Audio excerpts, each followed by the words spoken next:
শ্বশুরের নামে হবে ঘর জামাই আছি বলে কি সব কাজ করতে হবে নাকি? বলি রাজপুত্র এখান থেকে বিদায় হয়ে তোমার রাজপ্রাসাদে গিয়ে বসে বসে গেল না?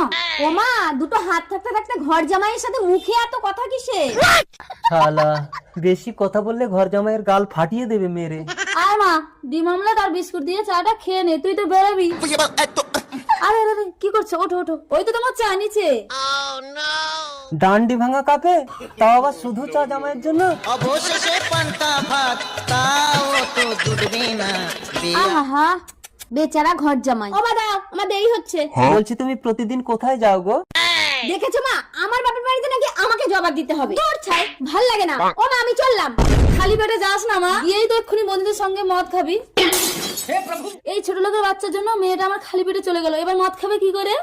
ভুল হয়ে গেছে শাশুড়ি মা। ভুল হয়ে গেছে, সারাদিন কান্দ্র ওটার বস। বিয়া কইরা কি ঘর জামাই খাই কোনা।